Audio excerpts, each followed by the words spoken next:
Hello student, अभी तक हम लोगों ने इलेक्ट्रोस्टैटिक्स से रिलेटेड एक चैप्टर का अध्ययन किया है जो था इलेक्ट्रिक चार्जेस एंड फील्ड्स, जिसमें हमने मुख्यतः इलेक्ट्रिक चार्ज की दो मुख्य property electric force, electrostatic force जो था हमने उसके बारे में पढ़ा, और इलेक्ट्रिक फील्ड जो कि हमने फोर्स से ही डिराइव किया था।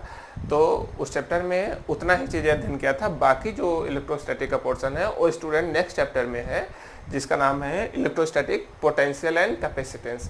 हम यहाँ पर एक अन्य प्रॉपर्टी का अध्ययन करेंगे रिलेटेड टू इलेक्ट्रिक चार्ज। नाम को देखें स्टूडेंट, तो नाम में है इलेक्ट्रोस्टैटिक का मीनिंग होता है रिलेटेड टू चार्ज, हमने शुरू में ही चर्चा किया है।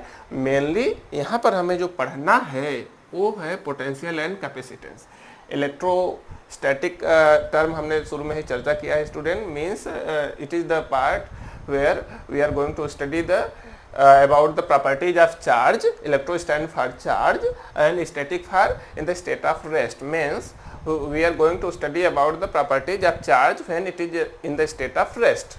ओके तो इसमें दूसरा चैप्टर हमारा है इलेक्ट्रोस्टैटिक पोटेंशियल एंड कैपेसिटेंस। तो आइए इसके बारे में हम अध्ययन करते हैं। इसमें स्टूडेंट जो पहला वर्ड है देख रहे हैं पोटेंशियल, इसको आप इससे पहले याद करिए कहाँ पर आपने सुना था। हमने स्टूडेंट इसको दो बार, एक बार क्लास 9th में आप जब थे याद करिए वहाँ पर आपने पढ़ा था, एक बार क्लास 11th में। क्लास 9th में आपने पढ़ा था ग्रेविटेशन वाले चैप्टर में पोटेंशियल एनर्जी के फॉर्म में, और वहाँ पे इलेक्ट्रिसिटी में भी वहाँ पे भी पढ़ा था एक बार, तो थोड़ा थोड़ा याद होगा 10th में। और 11th में हम जब पढ़े थे स्टूडेंट, तो वहाँ पे पोटेंशियल शब्द का याद करिए नाम कैसे आपने पढ़ा था। सबसे पहले आपने पढ़ा था पोटेंशियल एनर्जी, और पोटेंशियल एनर्जी कब हो रहा था। फॉर एग्जांपल वहाँ पे आपने याद कीजिए लिया था, जैसे मान लीजिए एक स्प्रिंग है, इसको अगर आप रिलैक्स पोजीशन से डिस्टर्ब करें, मीन्स रिलैक्स पोजीशन पर है, वहाँ से इसको चाहे आप कंप्रेस करें चाहे इसको खींचें, in the both cases you need to do some work on this spring। आपको इस स्प्रिंग का जो स्प्रिंग फोर्स है उसके अगेंस्ट में काम करना पड़ता है। और आप देखेंगे जैसे मान लीजिए यहाँ पर कोई मास हम अटैच कर दें और स्प्रिंग को खींचें, तो कुछ दूर जाकर अगर हम इसको छोड़ दें तो फिर से स्प्रिंग उस मास को खींच लेता है, मीन्स उस मास में काइनेटिक एनर्जी आ जाती है। और ये काइनेटिक एनर्जी आई कहाँ से, आप याद करिए, आप ही स्प्रिंग को खींचकर वहां तक ले गए हैं, मीन्स जो आपने वर्क किया है वही वर्क इसमें स्टोर हो गया है इन द फॉर्म ऑफ एनर्जी।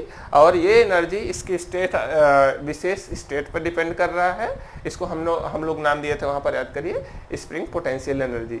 ऐसे ही हम लोग जब ग्रेविटेशनल फोर्स के अगेंस्ट में किसी ऑब्जेक्ट को रेज करते हैं तो हमने देखा था फिर उसमें भी उसकी एनर्जी इंक्रीज हो जाती है। वहाँ पर भी हम देखे थे वो कुछ काम करने में, वर्क करने में कैपेबल हो जाता है, तो हम कहते हैं कि उसमें पोटेंशियल एनर्जी स्टोर हो गई है या उसकी एनर्जी पोटेंशियल बढ़ गई है।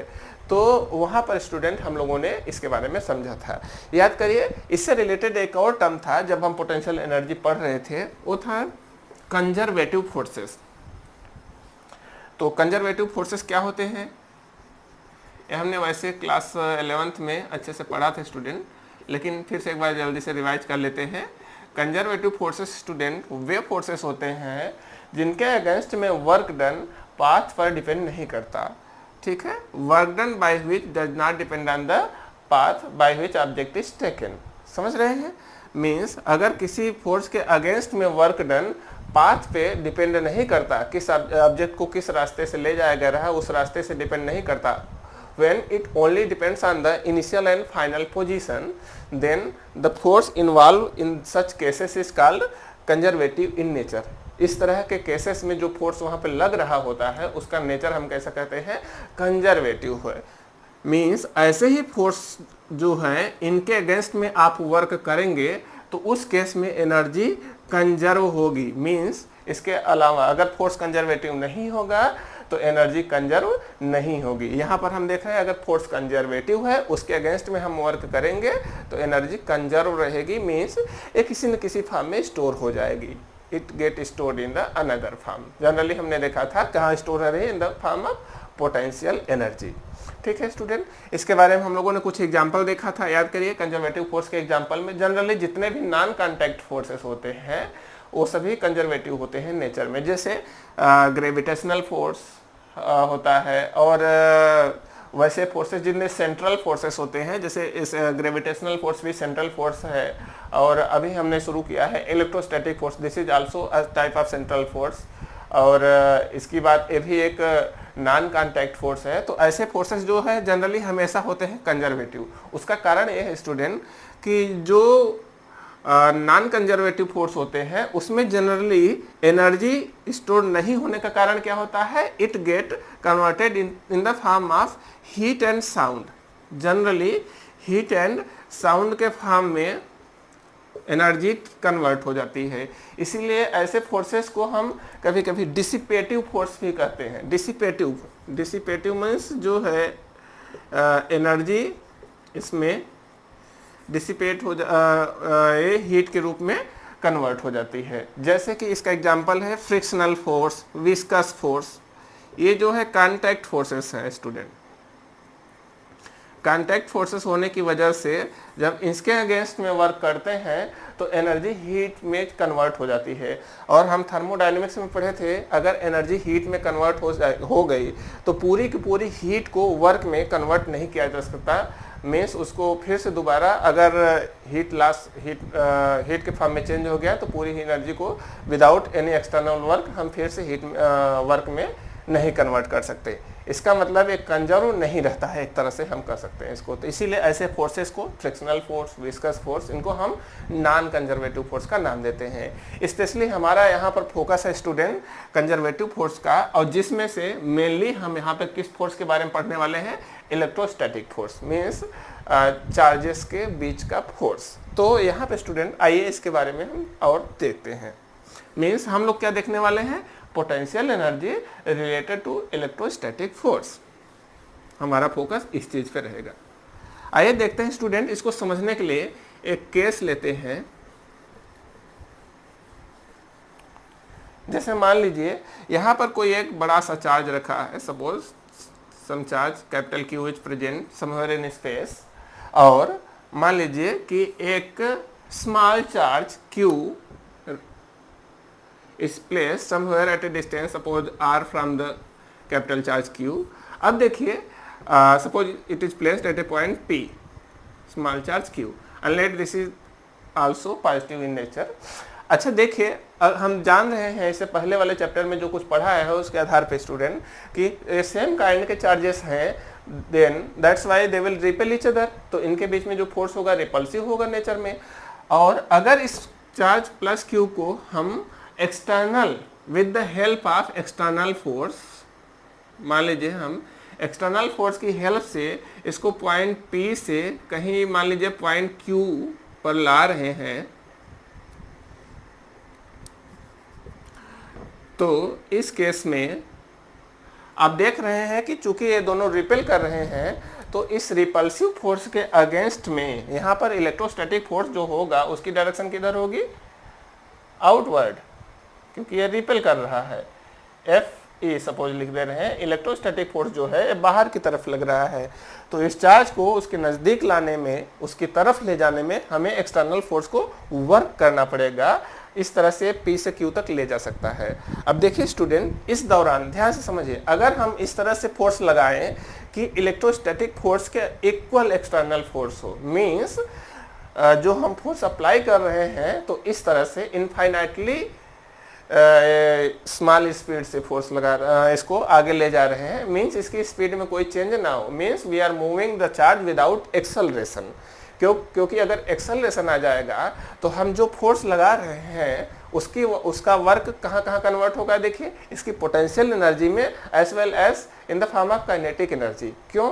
क्योंकि अगर एक्सेलरेशन होगा तो उसकी वेलोसिटी बढ़ेगी, और वेलोसिटी बढ़ेगी तो उसमें काइनेटिक एनर्जी आ जाएगी इटसेल्फ, तो हमारा जो वर्क है वो काइनेटिक एनर्जी में भी कन्वर्ट हो जाएगा। लेकिन अगर हम इसको बहुत ही स्लोली आगे ले आए तो उसमें स्पीड नहीं आ पाएगी। हम कह सकते हैं कि जितना हमने वर्क किया सारा का सारा कहाँ गया, इसकी एनर्जी को इंक्रीज कराया। कौन सी एनर्जी को?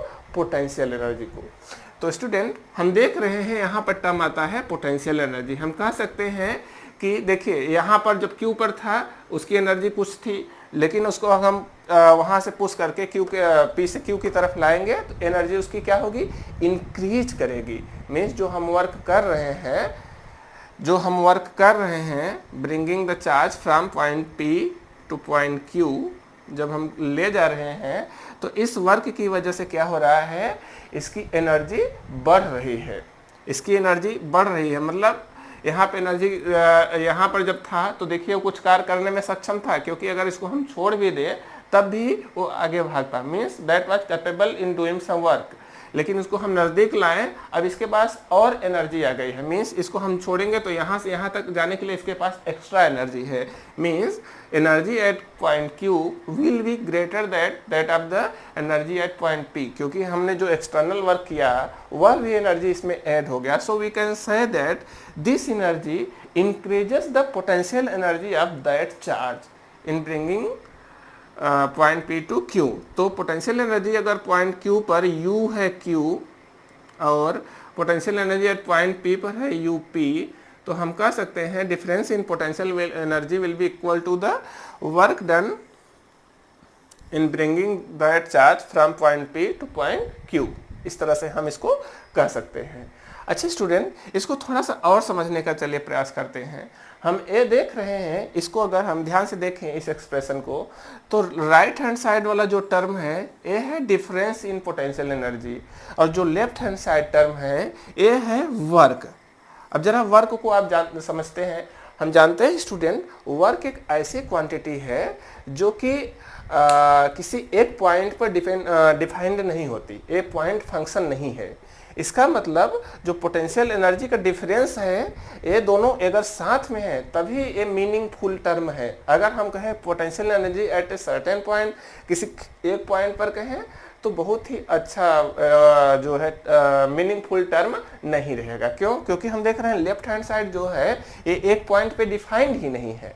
वर्क डन जो है ये डिफाइंड है for displacement between two point. अगर एक जगह से दूसरे जगह कुछ डिस्प्लेस होता है तभी हम कहते हैं वर्क हुआ। इसका मतलब पोटेंशियल एनर्जी अगर हम कहें सिर्फ एक पॉइंट पे कितनी होगी तो ये मीनिंगफुल टर्म नहीं है। इसको हमेशा दो पॉइंट के बीच में डिफरेंस इन पोटेंशियल एनर्जी अगर कहते हैं तो ये ज़्यादा बेटर होगा कहना। इसीलिए हमें भी कह सकते हैं कि अच्छा ध्यान से एक चीज़ यहाँ भी इसको रिलेट करिए। अगर हम कहें potential energy at point P कितना थी, तो हम तो अभी डिफाइन नहीं किए हैं, लेकिन एक चीज़ तो क्लियरली समझ पा रहे हैं कि यहाँ पे कुछ न कुछ पोटेंशियल एनर्जी पहले से थी, क्योंकि यहाँ पर उसको अगर छोड़ेंगे तो फिर से वो मूव करने में कैपेबल है। अगर पॉइंट Q पर रख के छोड़े या इसे और आगे रहता तब भी छोड़ते तब भी वो कैपेबल होता कुछ चलने में या किसी को ड्रा करने में, खींचने में, फोर्स लगाने में कैपेबल था। मीन्स उसमें एनर्जी थी।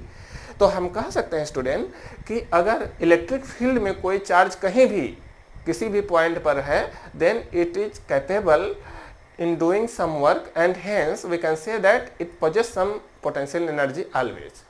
अर्थात किसी इलेक्ट्रिक फील्ड में कोई चार्ज है तो उसमें कुछ न कुछ पोटेंशियल एनर्जी हमेशा रहेगी। तो बेहतर है कि किसी एक पॉइंट पर पोटेंशियल एनर्जी एब्सोल्यूट करने के बजाय इसमें हम कुछ कांस्टेंट ऐड कर सकते हैं। मतलब हम कह सकते हैं कि कुछ न कुछ एनर्जी उसमें पहले से थी। सो मीन्स मान लीजिए हम चाहे तो कह सकते हैं कि potential energy at point P जो होगी वो होगी कुछ फॉर्म में UP प्लस एल्फा, या ऐसे ही पोटेंशियल एनर्जी एट Q कहें तो UQ प्लस एल्फा कुछ इस फॉर्म में होगी। मीन्स जो total potential energy at that point होगी वो UP या UQ ये नहीं होगी, बल्कि इससे अलग होगी। मान सकते हैं कि अगर अल्फा एक आर्बिट्री कांस्टेंट है तो वो सब में ऐड होता जाएगा। मीन्स अगर हम फिर से इस वैल्यू को यहाँ पे रखें स्टूडेंट, तो फिर से देखेंगे UP प्लस एल्फा को अगर इसे हम सब्सट्रैक्ट करेंगे तो फिर से हमको सेम वैल्यू मिलेगा। मीन्स अब ज़्यादा हमारे लिए मीनिंगफुल टर्म होगा। मीन्स हम कह सकते हैं suppose if the potential energy at point P is UP plus alpha and potential energy at point Q is UQ plus alpha, then the difference between the potential energy between those point will be, इसको हम subtract करेंगे तो फिर से आएगा UQ minus UP। तो इस तरह से स्टूडेंट हम देख पा रहे हैं कि फिर से वैल्यू उसकी सेम है as that of the previous result. तो हम कह सकते हैं स्टूडेंट कि पोटेंशियल एनर्जी जो है वो किसी एक पॉइंट पर जो होगा वो वेल डिफाइंड नहीं रहेगा, बेहतर है कि हम डिफरेंस इन पोटेंशियल एनर्जी कहें। मीन्स दो पॉइंट के बीच का पोटेंशियल एनर्जी का डिफरेंस जो निकालेंगे वो ज़्यादा अप्रोप्रिएट होगा। ठीक है, चलिए अच्छा इसको और आगे समझने की कोशिश करते हैं स्टूडेंट।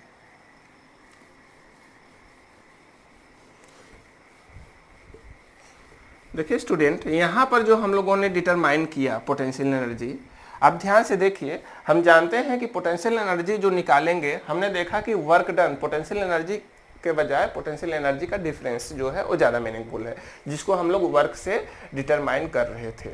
तो अगर किसी एक पॉइंट की पोटेंशियल एनर्जी निकालना हो कि एक पॉइंट पे कितना पोटेंशियल एनर्जी होगा, तो समझिए ज़रा, हम जान रहे हैं कि पोटेंशियल एनर्जी अगर इलेक्ट्रिक फील्ड में है चार्ज, तो उस पर कुछ न कुछ पोटेंशियल एनर्जी हमेशा रहेगी। वो एनर्जी आई कहाँ से? तो हम कह सकते हैं कि चार्ज के सिस्टम को तैयार करने में, जैसे मान लीजिए एक चार्ज है प्लस क्यू, यहाँ पर कोई another charge small Q, let this is the capital Q, और you can also represent by Q1, and suppose there is another charge Q2 which is also positive in nature, is placed somewhere near the first charge। तो अब देखिए, हम जान रहे हैं कि अगर दोनों चार्ज यहाँ पर रखे हैं तो उनके बीच कुछ ना कुछ पोटेंशियल एनर्जी होगी, क्योंकि एक के इफेक्ट में, एक के इलेक्ट्रिक फील्ड में दूसरा, दूसरे के इलेक्ट्रिक फील्ड में पहला है। मीन्स दोनों जो है एक दूसरे के इलेक्ट्रिक फील्ड में है, तो इनमें कोई, इनका सिस्टम में कोई ना कोई पोटेंशियल एनर्जी होगी। और ये एनर्जी आई कहाँ से? तो सिंपल सी बात है, इस सिस्टम को तैयार करने में, इसको हम कहेंगे सिस्टम बना कैसे, जहां से बना वहां से एनर्जी आई। इसका अर्थ है इसको बनाने में, किसी सिस्टम को, चार्जेस के किसी सिस्टम को तैयार करने में, कंस्टिट्यूट करने में जो amount of work done required होगा, वही कहलाएगा पोटेंशियल एनर्जी। अब देखिए, इनके बीच में अगर पोटेंशियल एनर्जी पहले जीरो होगी तो जितना वर्क करेंगे सारा का सारा पोटेंशियल एनर्जी में कन्वर्ट हो जाएगा। अब जीरो कब होगी? जब ये दोनों एक दूसरे पर फोर्स न लगाए। तो इलेक्ट्रोस्टैटिक फोर्स का जो रेंज होता है स्टूडेंट, वो होता है इनफाइनाइट रेंज का इलेक्ट्रोस्टैटिक फोर्स है। इसका मतलब हम कह सकते हैं कि अगर हम चाह रहे हैं कि शुरुआत में इन दोनों की पोटेंशियल एनर्जी जीरो हो, तो ऐसा तभी संभव है जब एक दूसरे पे फोर्स न लगा रहे हो। और फोर्स न लगा रहे हो मीन्स हम कह सकते हैं कि एक दूसरे से इनफाइनाइट डिस्टेंस पे हो। मीन्स इनफाइनाइट डिस्टेंस से इन सबको लाकर इस सिस्टम को सेटअप करने में, सिस्टम को कंस्टिट्यूट करने में, सिस्टम को कंस्ट्रक्ट करने में जो amount of work done require होगा, वही होगा potential energy of the system in this state. ठीक है, तो हम कह सकते हैं potential energy of a system of charges is defined as the amount of work done in bringing all the charges from infinite apart distance to constitute the system। अर्थात system को तैयार करने में, इनफाइनाइट डिस्टेंस से charges को लाकर system को तैयार करने में जितना अमाउंट ऑफ वर्क डन होगा रिक्वायर, वही होगा potential energy of that system. ठीक है, तो इस तरह से आप इसको समझ सकते हैं। आइए थोड़ा सा और इसको आगे लेकर चलते हैं स्टूडेंट। देखिए, हम लोगों ने अभी देखा था कि चार्ज जो है, मान लीजिए कोई पॉइंट है ए और बी, जो कि चार्ज क्यू की वजह से इलेक्ट्रिक फील्ड में ही है, और हम कोई चार्ज प्लस कोई charge, test charge plus Q हम ला रहे हैं, या क्यू नॉट ला रहे हैं चार्ज, इसको हम ए से बी तक ला रहे हैं। अगर ये पॉजिटिव चार्ज है तो ए फोर्स एक्सपीरियंस कर रहा है इलेक्ट्रिक फील्ड की वजह से, जिसकी वजह से हमें नज़दीक लाने में वर्क करना पड़ेगा। बाहर की तरफ लगेगा इलेक्ट्रोस्टैटिक फोर्स, मान लीजिए Fe लग रहा है, तो हमें अंदर उसको मूव कराने के लिए एक्सटर्नल फोर्स लगाना पड़ेगा opposite to the electrostatic force.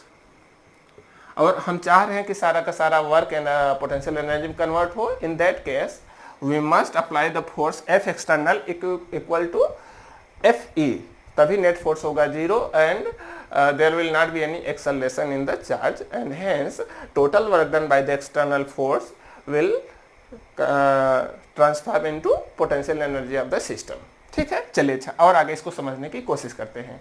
देखिए स्टूडेंट, हम जानते हैं कि जो charges on the force on the charges होता है, अगर इलेक्ट्रिक फील्ड यहाँ पर E है तो फोर्स ऑन द चार्जेस का एक्सप्रेशन होता है F equal to Q into E। इसका मतलब जो फोर्स है it is depending on the amount of charge which is bringing, ये जो है इस चार्ज पर भी डिपेंड कर रहा है। लेकिन इसी की वजह से अगर हम वर्क डन निकालते हैं ड्यू टू दिस फोर्स, तो आता है हम लोगों ने निकाला था जो फोर्स वही आया था पोटेंशियल एनर्जी डिफरेंस। हम लोगों ने निकाला था work done in bringing charge Q from point A to B मान लीजिए, तो हमने देखा था इसकी वैल्यू जो आई थी वो आया था potential energy difference between the points means V U B minus U A, इसको हम इस तरह से लिख सकते हैं।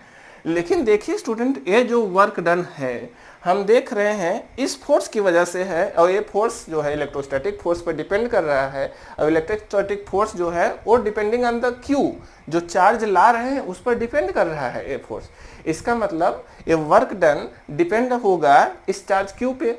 लेकिन अगर हम चाह रहे हैं कि इस चार्ज की वजह से मीन्स इस चार्ज का जो इलेक्ट्रिक फील्ड है उसकी प्रॉपर्टी को हम जानना चाहें, means we want to find out the work done which is independent on the test charge, अर्थात जिस चार्ज को ए से बी ले जाने में हम ले जा रहे हैं उससे अगर इंडिपेंडेंट हम चाह रहे हैं वर्क डन हो, तो ये कैसे संभव है? अगर work done independent of the charge होगा, इसका मतलब ऐसा तभी संभव होगा जब इसमें से Q यहाँ से हम हटा दें। मीन्स Q को अगर हटाना होगा तो डिवाइडेड बाई Q आपको करना पड़ेगा, तभी ये कैंसल आउट होगा। Means we need to divide the whole expression by Q। अगर इसको हम Q से डिवाइड कर दें तो एक्सप्रेशन इंडिपेंडेंट हो जाएगा Q से। कैसे समझिए, आपको एग्जांपल से भी समझा देते हैं। हम जानते हैं student, work done equal to होता है फोर्स इनटू डिस्प्लेसमेंट। मान लीजिए हम छोटा सा डिस्प्लेसमेंट dr डिस्प्लेस कर रहे हैं, तो वर्क डन कितना होगा? इसकी वैल्यू होगी 1/4πε0 into Q1 into Q2, force की वैल्यू है, means Q1 into Q0 divided by r² into dr, इतना होगा वर्क डन। अब इस वर्क डन में देखिए, अगर हम चाह रहे हैं कि ये इंडिपेंडेंट हो किससे? Q0 से, टेस्ट चार्ज से, तो इसको हम कैसे हटा सकते हैं? Q0 से डिवाइड कर दे अगर तो ये कैंसिल हो जाएगा, मीन्स एक्सप्रेशन में Q0 नहीं आएगा, that will become independent of the test charge. तो इसीलिए हम क्या करते हैं, वर्क डन को अगर हम amount of bringing charge means test charge से डिवाइड कर दे, तो जो हमें एक्सप्रेशन मिलेगा, जो हमें रिजल्ट मिलेगा, अब वो इंडिपेंडेंट हो जाएगा किससे? Amount of charge which is bringing.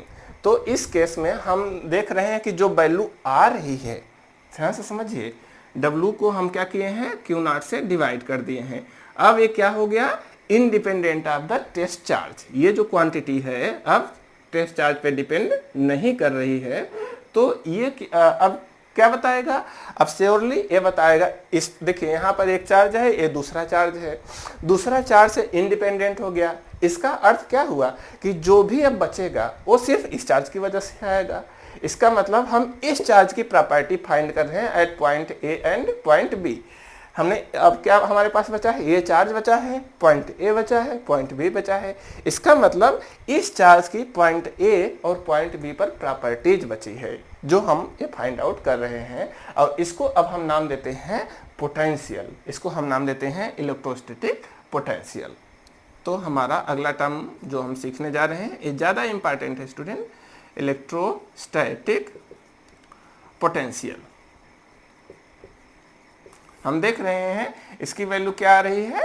Amount of work done in bringing. देखिए ये जो चार्ज हम ले जा रहे थे स्टूडेंट, एक ऐसा चार्ज था, यूनिट चार्ज ले जा रहे हैं हम। यूनिट चार्ज इसलिए ले जा रहे हैं ताकि वर्क डन इंडिपेंडेंट हो जाए amount of charge which is bringing से।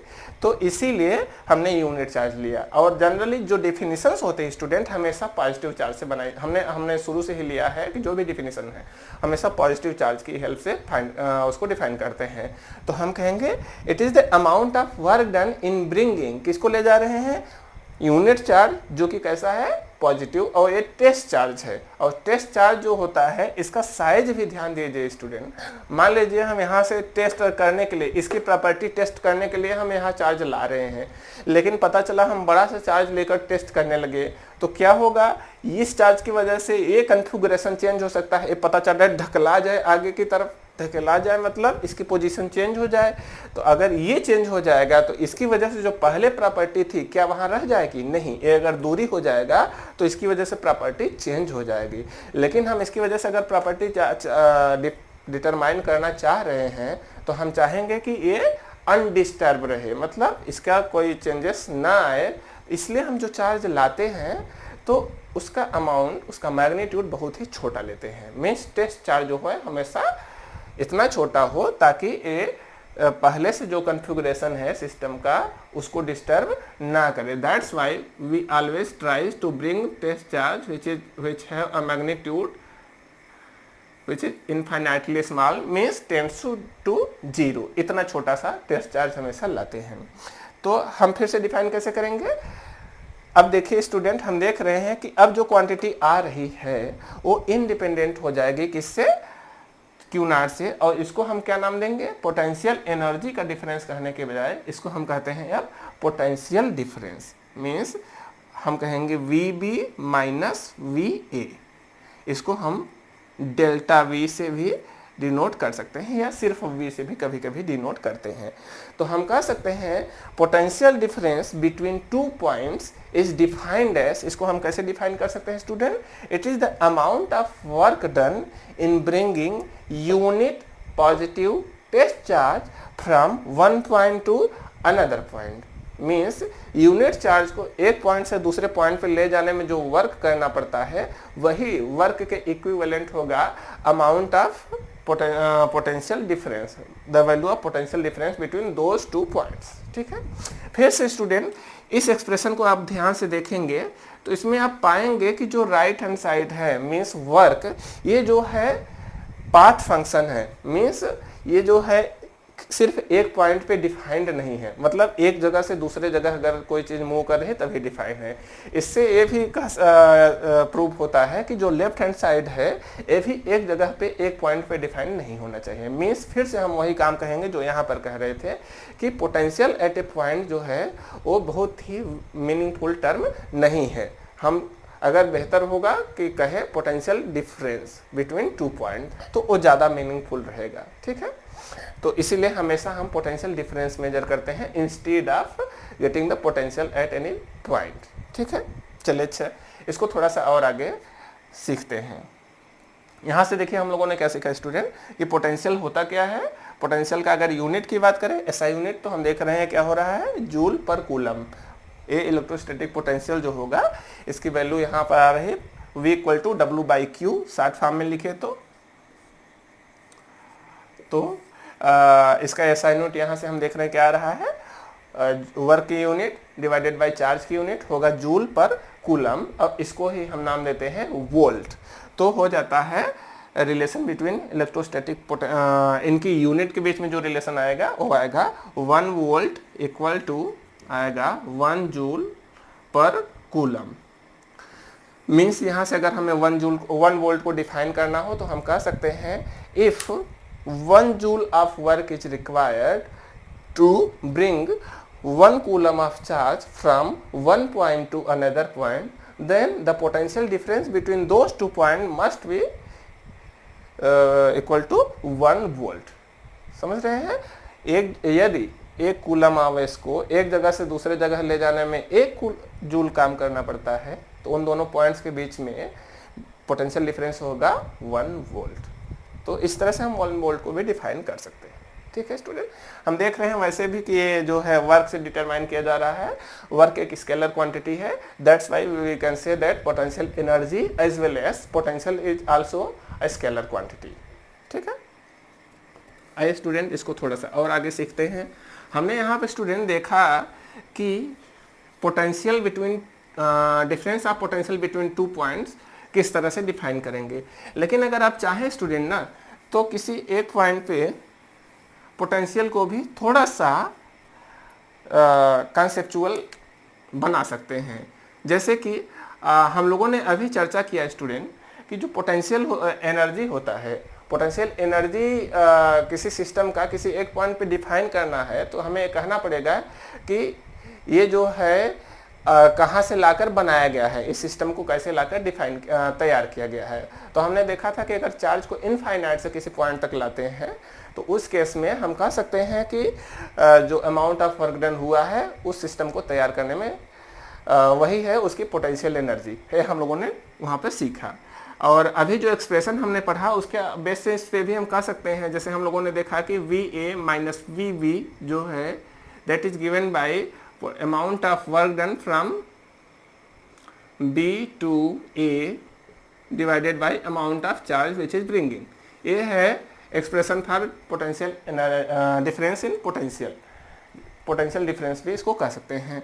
तो इसके बेसिस पे आप चाहे स्टूडेंट देखिए तो किसी एक पॉइंट पे पोटेंशियल को आसानी से डिफाइन कर सकते हैं। जैसे हमने देखा कि जिस पॉइंट से चार्ज को ले आ रहे हैं, अगर वो पहले से इलेक्ट्रिक फील्ड में ना हो, मीन्स पहले चार्ज के फील्ड में ना हो, तो उस केस में एब्सोल्यूट वैल्यू हम डिफाइन कर सकते हैं। मीन्स हम कह सकते हैं कि अगर जो पॉइंट बी है, suppose it is placed at infinity means infinite distance पे है, in that case we can say that in that configuration the potential energy will be zero। वहाँ पे जो पोटेंशियल एनर्जी होगी वो कितनी होगी? जीरो।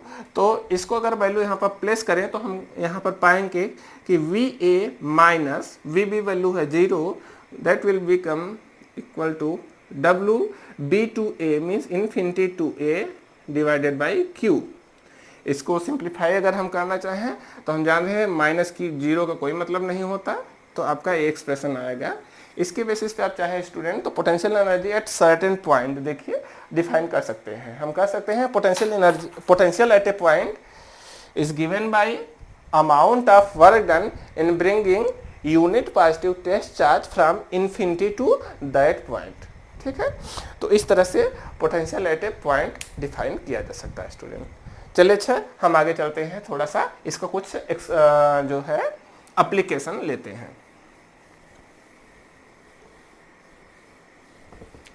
इसका सबसे पहला एप्लीकेशन है स्टूडेंट आपका, जो सबसे सिंपलेस्ट फॉर्म है वो है potential energy of a system of charge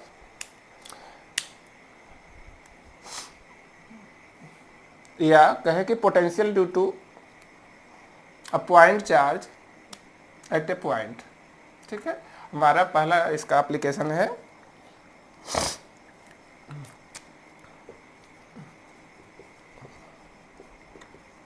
potential due to a point charge. ये है पहला एप्लीकेशन जो हमने पढ़ा उसके हिसाब से।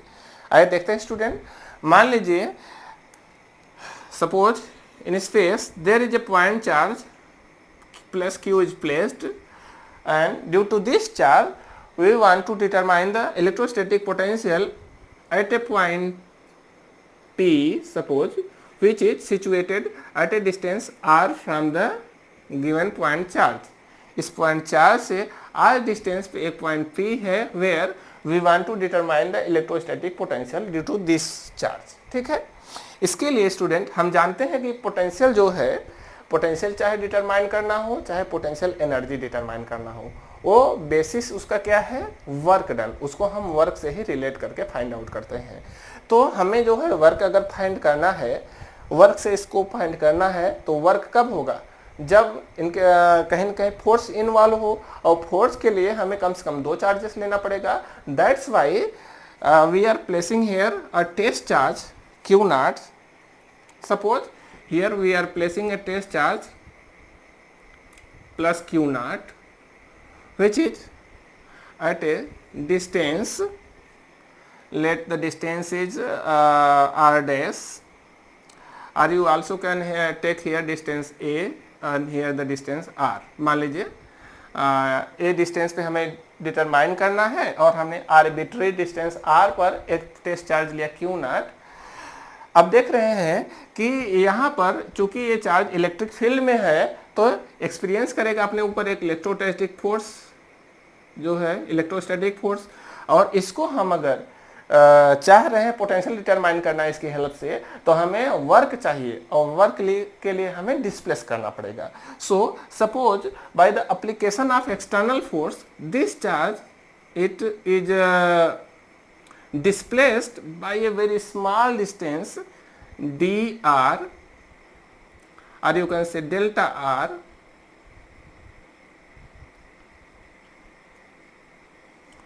by the application of external force। External force लगा के इसको मान लीजिए थोड़ा सा डेल्टा आर डिस्प्लेस किया गया। डेल्टा आर के बजाय हम डी आर भी लिख सकते हैं, चलिए डी आर ही लिखते हैं, ठीक है। तो डी आर क्यों लिखे हैं स्टूडेंट, इसको समझ लेते हैं थोड़ा सा। हम जानते हैं स्टूडेंट कि फोर्स की वैल्यू अगर हम यहाँ पर देखें तो हम देख रहे हैं कि फोर्स की वैल्यू होती है, इलेक्ट्रोस्टैटिक फोर्स की वैल्यू यहाँ आएगी 1/4πε0 into Q1 into Q2 divided by distance का स्क्वायर। अब इसको सिंप्लीफाई अगर आप करना चाहें, थोड़ा सा और आसान बनाना चाहें तो स्टूडेंट हम जानते हैं कि टेस्ट चार्ज जो है यूनिट चार्ज लेते हैं। तो हम कह सकते हैं कि जो Q0 है इसका मैग्नीट्यूड है 1 यूनिट। तो चाहे आप Q0 रख के इसको सिंप्लीफाई करें, चाहे Q0 की जगह पे डायरेक्ट 1 रख लें, तो आपको हर बार Q0 नहीं लिखना पड़ेगा, तो आसान पड़ जाएगा। तो फोर्स की वैल्यू देखिए स्टूडेंट क्या आ रही है, ये आ रहा है Q इंटू Q0, तो Q0 की वैल्यू हो गई 1 डिवाइडेड बाई आर स्क्वायर।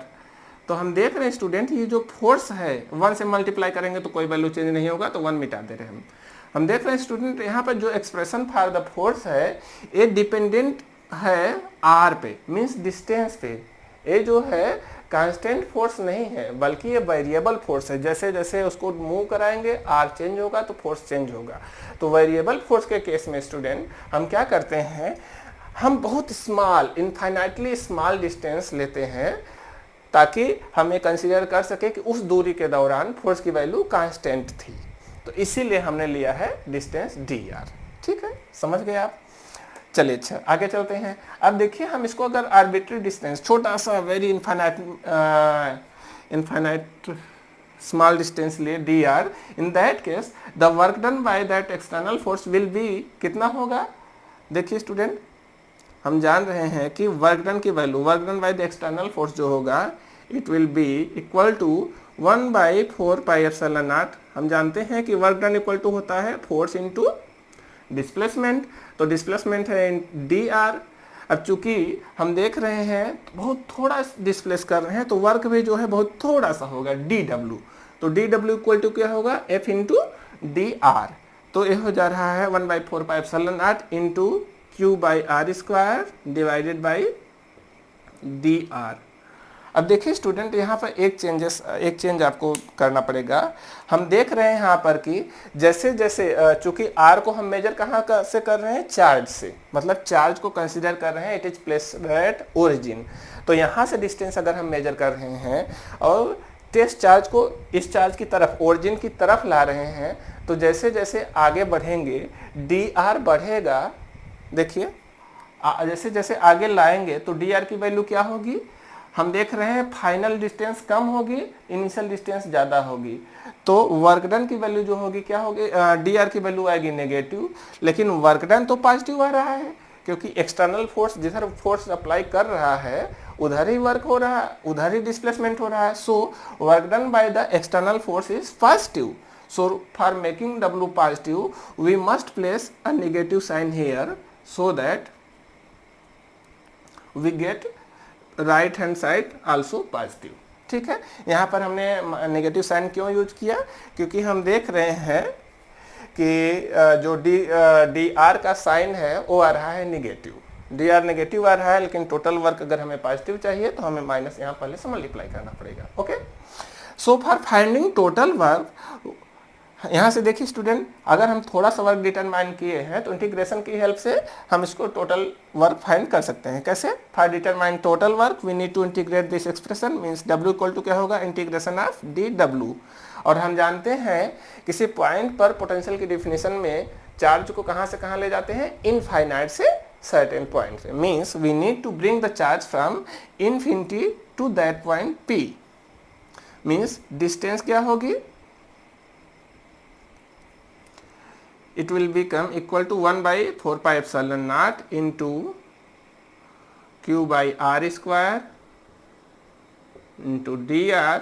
और कहाँ से कहाँ तक इसको dr, यहाँ वेरिएबल है dr, r की वैल्यू कहाँ से कहाँ चेंज हो रही है, इनफाइनाइट से a पर, a आ रहा है इनफाइनाइट से पॉइंट a पर आ रहा है। इसको सिंप्लीफाई किया जाए, देखो 1/4πε0 कांस्टेंट है, q कांस्टेंट है, बचेगा इंटीग्रेशन ऑफ 1/r स्क्वायर। तो ये q बाई 4πε0 अगर हम बाहर ले लें तो इंटीग्रेशन ऑफ 1/r स्क्वायर बचा, और integration of 1/r square means r की पावर -2, इंटीग्रेशन ऑफ आर की पावर -2 इंटू डी आर।